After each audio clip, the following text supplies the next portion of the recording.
All right, we're starting with question number 4, which has to do with commas.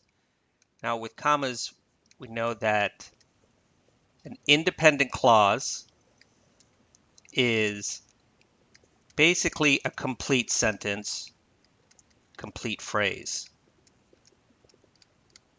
So think of an independent clause as a complete sentence.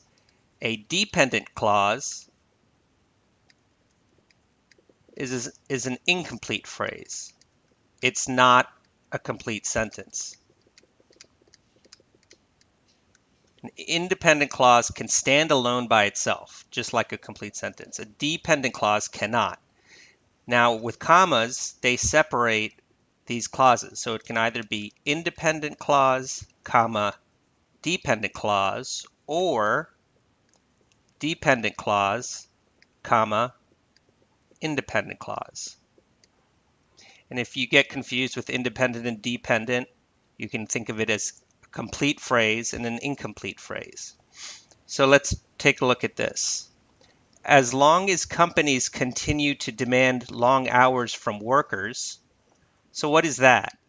As long as companies continue to demand long hours from workers, can that stand alone by itself? No.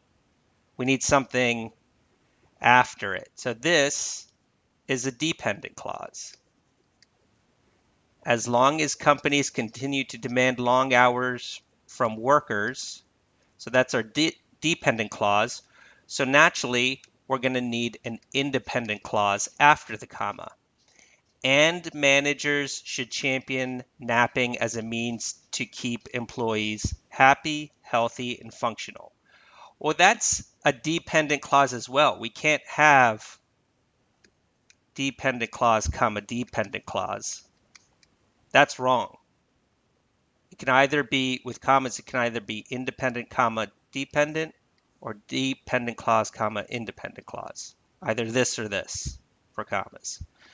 If we get rid of this and, though, managers should champion napping as a means to keep employees happy, healthy, and functional. That would be a complete phrase, which would be an independent clause. So is there a answer choice? So obviously A is wrong. Why is B wrong? Semicolon. A semicolon separates two complete phrases, so two independent clauses. As long as companies continue to demand long hours from workers, well, that's dependent. So automatically we know that B is wrong.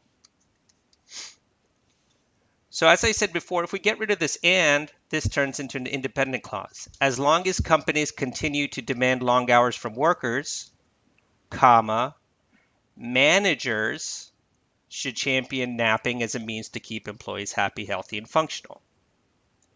So the answer is D. C is wrong because it has an extra comma. We don't need this. So the correct answer is D. Remember, with commas, it can either be an independent clause, comma, dependent clause, so a complete phrase, comma, incomplete phrase, or dependent clause, comma, independent clause. Dependent clause, incomplete phrase, comma, complete phrase. I'll see you in the next video. I think we're going to be doing number 12 next, so I'll see you there.